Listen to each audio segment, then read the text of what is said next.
أما بعد فأعوذ بالله من الشيطان الرجيم بسم الله الرحمن الرحيم وأما بنعمة ربك فحدث صدق الله العلي العظيم وبلغنا رسوله النبي الأمين المبين المتين الكريم ونحن على ذلك من الشاهدين والشاكرين والحمد لله رب العالمين. چمنستانی رضوی کے مہر کے پھولوں، شمع رسالت کے پروانوں، حیدر کرار شنائیوں، مرکز اہل سنت فاضل بریلوی کے مت والوں، آئیے آیت مذکورہ پر روشنی ڈالنے سے قبل ہم اور آپ مل کر آقا نامدار مدینے کے تاجدار کائنات کے اول فصل بہار رسول اعظم نیر اعظم احمد مجتبی محمد مصطفیٰ صلی اللہ علیہ وسلم کی بارگاہ بے نظیر میں درود شریف کے نذرانہ عقیدت محبت کے ساتھ پیش کریں. پڑھے بابا اللهم صل على محمد صلى الله عليه وسلم. ہم غریبوں کے آقا پہ بے حد درود، ہم غریبوں کے آقا پہ بے حد درود، ہم فقیروں کی دروت پہ لاکھوں سلام. اور جس سہانی گھڑی چمکا طیبہ کا چاند، اس دن افروز ساعت پہ لاکھوں سلام. اور علامہ جمیل الرحمن کیا ہی خوب لکھتے ہیں کہ رب حبلی امتی کہتے ہوئے پیدا ہوئے، رب حبلی امتی کہتے ہوئے پیدا ہوئے، حق نے فرمایا کہ بخشا الصلاۃ والسلام. محترم سامنے کرام، آپ تاریخ کا مطالعہ کریں تو آپ کو معلوم ہوگا کہ اللہ تبارک و تعالیٰ نے انسانوں کی انہیں ہدایت اور رہنمائی کے لیے دنیا میں انبیاء کرام اور رسول اعزاز کی مقدس جماعت کو مبعوث فرمایا. ہر نبی اور رسول اپنی امت کے درمیان نشر و ہدایت کا فریضہ بڑی ہی خوبی حسن و خوبی کے ساتھ سماعت کرتے، لیکن 1,24,000 کم و بیش انبیاء کرام اور رسولان اعظام میں کوئی ایک نبی ایسا نہ ہوا جو پیدا ہوتے ہی اپنی امت کو یاد کیا ہو، جس نے پیدا ہوتے ہی اپنی امت کی بخشش کی دعائیں مانگی ہو. لیکن ہمارے حضور صلی اللہ علیہ وسلم کی رحمت کا یہ عالم ہے کہ وہ نبیوں میں رحمت لقب پانے والا، وہ نبیوں میں رحمت لقب پانے والا، مراد غریبوں کی بتلانے والا، مراد غریبوں کی بتلانے والا. محترم سامنے کرام، حضرت آمنہ طیبہ رضی اللہ تعالی عنہا فرماتی ہے کہ جب آپ صلی اللہ علیہ وسلم اس دنیا میں تشریف لائے تو آپ کے ساتھ کسی طرح کی آلودگی نہیں تھی، بلکہ آپ نہایت ہی صاف و پاک طیب و طاہر تھے، اور آپ کے بدن سے اتنی نہایت خوشبو آ رہی تھی کہ سارا گھر معطر ہو گیا. اور آپ صلی اللہ علیہ وسلم پیدا ہوتے ہی سجدے میں چلے گئے اور اپنی نورانی پیشانی کو زمین پر رکھ کر اپنی شہادت کی انگلی آسمان کی طرف اٹھائی اور باقی انگلیوں کو بند کر دیا. محترم سامعین کرام، حضور صلی اللہ علیہ وسلم نے پیدا ہوتے ہی سجدہ کر کے یہ اعلان کر دیا کہ اللہ تبارک و تعالیٰ کے سوا کوئی عبادت کے لائق نہیں، اور سجدہ کر کے یہ بھی بتا دیا کہ میں سجدہ کرنے والا کبھی کھلا نہیں ہو سکتا. اور ساتھ ہی ساتھ دنیا والوں کو یہ بھی بتا دیا کہ جس وقت اللہ تبارک و تعالیٰ کو میں نے پہچانا، اس وقت کسی نبی نے نہیں پہچانا، کسی رسول نے نہیں پہچانا، کسی فرشتے نے نہیں پہچانا. یوں ہی میرے مقام و مرتبہ کا بھی یہی حال ہے کہ میرے مقام و مرتبہ کو بھی میرے رب کے سوا کسی نے نہیں پہچانا. حدیث شریف ہے یا ابا بکر لم یعرف حقیقت سوا ربی، یعنی اے ابو بکر میری حقیقت کو میرے رب کے سوا کسی نے نہیں پہچانا. اس لیے تو اعلیٰ حضرت عظیم البرکت الشاہ امام احمد اللہ خان فاضل بریلوی کا ہی خوب لکھتے ہیں کہ فرش والے تیری شوکت کا علو لگا لے، فرش والے تیری شوکت کا علو لگا لے، خسروا عرش پہ اڑتا ہے پھریرا تیرا، خسروا عرش پہ اڑتا ہے پھریرا تیرا. محترم سامعین کرام، آپ تاریخ پڑھیں تو آپ کو معلوم ہوگا کہ اللہ تبارک و تعالیٰ نے ہر ایک نبی کو معجزات اور کمالات عطا کیے، لیکن اللہ تبارک و تعالیٰ نے جو باقی نبیوں کو معجزات اور کمالات دیے بلکہ ان سے بھی زیادہ اللہ تبارک و تعالیٰ نے اپنے پیارے حبیب کو عطا کیا. حضرت آدم کا خلق، حضرت شیش کی معرفت، حضرت نوح کی شجاعت، حضرت ابراہیم کا خلق، حضرت اسماعیل کا احسان، حضرت اسحاق کی رضا، حضرت یعقوب کی بشارت، حضرت صالح کی فصاحت، حضرت لوط کی حکمت، حضرت سلیمان کی سدود، حضرت سلیمان کی سدود، حضرت موسیٰ کا جلال، حضرت عیسیٰ کا جمال، حتیٰ کہ تمام انبیاء و رسولان اکرام کے کمالات اور معجزات اس سے بھی زیادہ اگر کسی ایک ذات میں دیکھنا ہو تو محمد عربی کی ذات کا نظارہ کر لو. کسی شاعر نے کیا خوب لکھا ہے کہ خدا نے ایک محمد میں دے دیا سب کچھ، خدا نے ایک محمد میں دے دیا سب کچھ. کریم کا کرم بے حساب کیا کہنا، کریم کا کرم بے حساب کیا کہنا.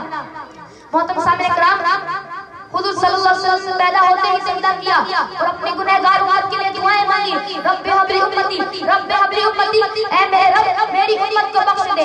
میری امت کو بخش دے. اور ساتھ ہی ساتھ حضور صلی اللہ علیہ وسلم نے پوری زندگی اپنے امت کے لیے دعائیں مانگی. شب معراج کی اللہ تبارک و تعالیٰ سے حضور صلی اللہ علیہ وسلم نے ہی حضور صلی اللہ علیہ وسلم نے اپنی گنہگار امت کی دعائیں مانگی. واقعہ یوں ہے کہ حضرت جبرائیل علیہ السلام 70,000 فرشتوں کا جرمٹ لے کر اور جنتی سواری براق لے کر آپ صلی اللہ علیہ وسلم کی بارگاہ میں تشریف لائے. آپ صلی اللہ علیہ وسلم کی بارگاہ میں تشریف لائے. جب آپ صلی اللہ علیہ وسلم براق پر سوار ہونے لگے, اپنا قدم ناز براق پر سوار ہونے کے لیے اٹھایا کہ آپ صلی اللہ علیہ وسلم کو اپنی گنہگار امت یاد آ گئی, اپنی خطاکار امت یاد آ گئی اور براق پر سوار نہیں ہوئے. حضرت جبرائیل علیہ السلام نے بڑی ادب و احترامی کے ساتھ عرض کیا, یا رسول اللہ میرے خدمت کرنے میں کسی طرح کی کمی یا گستاخی رہ گئی ہے. جو آپ صلی اللہ علیہ وسلم سوار ہونے سے رک گئے, حضور صلی اللہ علیہ وسلم نے فرمایا کہ اے جبرائیل تمہاری خدمت کرنے میں کسی طرح کی کمی یا گستاخی نہیں ہو گئی, بلکہ بات تو یہ ہے کہ مجھے اپنی امت یاد آ رہی ہے, مجھے اپنی گنہگار امت یاد آ رہی ہے. اے جبرائیل آج اللہ تبارک و تعالیٰ نے میرے لیے اس باب ناز کو کھولا ہے جو سارے باقی سارے نبیوں کے لیے بند تھا. آج اللہ تبارک و تعالیٰ نے آسمان اور جنت کو میرے لیے آراستہ کیا ہے. آج تمام فرشتے میرے استقبال کے لیے کھڑے ہیں, لیکن مجھے آج اس نوازش و اکرام میں اپنی گنہگار امت یاد آ رہی ہے, اپنی خطاکار امت یاد آ رہی ہے. اے جبرائیل جب تک اے جبرائیل میری امت کمزور اور لاچار ہے, میری امت کمزور اور گنہگار ہے. کل قیامت کا دن میری امت کو پل صراط سے گزرنا ہوگا, وہ پل صراط جو پانچ سے زیادہ باریک اور تلوار سے زیادہ تیز ہے. میری امت اس پل صراط کو کیسے پار کرے گی؟ اے جبرائیل جب تک میری امت کے بارے میں خوشخبری یا نجات کی خبر تم نہیں سنا دیتے تب تک میں پورا سوار نہ ہوں گا. تبھی اللہ تبارک و تعالیٰ نے حضرت جبرائیل علیہ السلام سے ارشاد فرمایا, اے جبرائیل حضور صلی اللہ علیہ وسلم سے کہہ دیجیے کہ ان کی امت کو پل صراط سے اس طرح گزار دیا جائے گا کہ ان کو معلوم نہ چلے گا. اس لیے تو اعلیٰ حضرت نے کیا ہی لکھا ہے کہ پل سے اتار رہا ہے گزر تو خبر نہ ہو, پل سے اتار رہا ہے گزر تو خبر نہ ہو. جبرائیل پر بچھائے تو پر کو خبر نہ ہو, جبرائیل پر بچھائے تو پر کو خبر نہ ہو. اور معراج کے جب حضور صلی اللہ علیہ وسلم اللہ تبارک و تعالیٰ کے قرب و خاص ہوئے, اللہ تبارک و تعالیٰ نے ارشاد فرمایا, اے میرے پیارے محبوب ہم نے اپنی مرضی سے آپ کو نماز کا تحفہ عطا کیا. آپ کی کیا مرضی ہے بولیے, آپ کی جو مرضی ہے وہ ہم آپ کو عطا کریں گے. حضور صلی اللہ علیہ وسلم نے بڑی ادب و احترامی کے ساتھ عرض کیا, الصالحون والصالحات یعنی اے اللہ تعالیٰ میرے جتنے بھی نیک امتی ہیں انہیں تو لے لے اور جتنے گنہگار امتی انہیں میرے حوالے کر دے. اللہ اکبر. ایسی رحیمی اور کریمی کسی اور نبی میں نظر نہیں آتی جو باقی جو اپنے نیک امتی کو اللہ تبارک و تعالیٰ کے حوالے کر دے اور گنہگاروں کو اپنے دامن کرم میں چھپا لے. اس لیے تو مولانا حسن رضا نے کیا ہی خوب لکھا ہے کہ ڈھونڈا ہی کرے صدر قیامت کے سپاہی, ڈھونڈا ہی کرے صدر قیامت کے سپاہی, وہ کس کو ملے جو تیرے دامن میں چھپا ہو, وہ کس کو ملے جو تیرے دامن میں چھپا ہو. یوں ہی ایک دفعہ صلی اللہ علیہ وسلم سے حضرت انس بن مالک رضی اللہ تعالیٰ عنہ نے حضور صلی اللہ علیہ وسلم سے عرض کیا, یا رسول اللہ کل قیامت کے دن ہمیں آپ کو ڈھونڈنا ہوگا تو آپ کو کہاں تلاش کریں گے؟ حضور صلی اللہ علیہ وسلم نے کہا میرے ملنے کے 3 مخصوص مقام ہوں گے جہاں میں مل سکوں گا. پہلا میدان جہاں میری امت کے اعمال تولے جا رہے ہوں گے, میں وہاں پہ کھڑا رہوں گا اور میری امت کی اگر میرے کسی امتی کے اعمال پڑ جائیں گے تو میں اپنی نیکی ڈال کر اس کمی کو پورا کر دوں گا. کیا ہی لوگ افضا شفاعت تمہاری ہوگا, کیا ہی لوگ افضا شفاعت تمہاری ہوگا. قرض لیتی ہے گنا پرہیزگاری ہوگا, قرض لیتی ہے گنا پرہیزگاری ہوگا. پھر حضرت انس بن مالک رضی اللہ تعالیٰ عنہ نے عرض کیا, یا رسول اللہ وہاں بھی نہ ملے تو کہاں ڈھونڈیں گے؟ تو حضور صلی اللہ علیہ وسلم نے ارشاد فرمایا کہ میں آب کوثر کے پاس رہوں گا. میری امت کیسی ہوگی, میں اپنی امت کو آب کوثر پلا رہا ہوں گا. ٹھنڈا ٹھنڈا میٹھا میٹھا پیتے ہم ہے پلاتے وہ ہے, ٹھنڈا ٹھنڈا میٹھا میٹھا پیتے ہم ہے پلاتے وہ ہے. رب ہے قاسم وہ ہے ماتا, رب ہے قاسم وہ ہے ماتا, رزق اس کا ہے کھلاتے یہ ہے, رزق اس کا ہے کھلاتے یہ ہے. پھر حضرت انس بن مالک رضی اللہ تعالیٰ نے عرض کیا, یا رسول اللہ اگر وہاں بھی نہ ملے تو آپ کو کہاں تلاش کریں گے؟ حضور صلی اللہ علیہ وسلم نے کہا پل صراط پر رہوں گا, جبرائیل کے پر پیچھے ہوں گے, میری امت پل صراط پر پار رہی ہوگی اور میں رب تبارک و تعالیٰ سے یہ دعائیں مانگ رہا ہوں گا, رب سلم امتی, رب سلم امتی, اے میرے رب میری امت کو صحیح سلامت گزار دے. محترم سامنے کرام, جب دعا مانگنے والا محبوب خدا ہو ڈر کے بات کا, اس لیے تو اعلیٰ حضرت کیا ہی خوب لکھتے ہیں کہ رضا پل سے افضل کرتے گزریے, رضا پل سے افضل کرتے گزریے.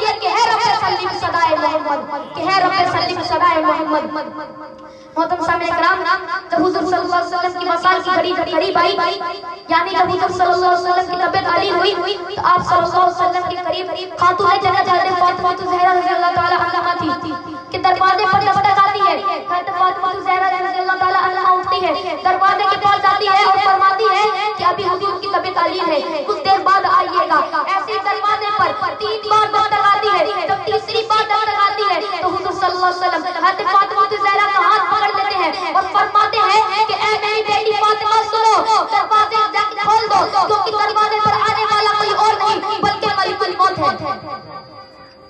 اے میری بیٹی فاطمہ، یہ تمہارے بابا کا گھر ہے، قیامت تو آ سکتی ہے مگر بے اجازت جبرائیل بھی نہیں آ سکتے، مگر بے اجازت ملک الموت بھی نہیں آ سکتے۔ اس لیے کسی شاعر نے کیا خوب لکھا ہے کہ ان کے گھر بے اجازت جبریل بھی آتے نہیں، ان کے گھر بے اجازت جبریل بھی آتے نہیں۔ قدر والے جانتے ہیں قدر و شان اہل بیت، قدر والے جانتے ہیں قدر و شان اہل بیت۔ دروازہ کھولا گیا، حضرت اسرائیل علیہ السلام ملک الموت اندر اجازت لے کر اندر تشریف لائے اور درود السلام کا نذرانہ پیش کیا اور فرمایا کہ یا رسول اللہ، اللہ تبارک و تعالیٰ کے حکم سے آیا ہوں اور ساتھ ہی ساتھ یہ بھی حکم ہے کہ اگر حضور کی مرضی ہوگی تبھی ہمیں نکالنا ورنہ نہیں نکالنا۔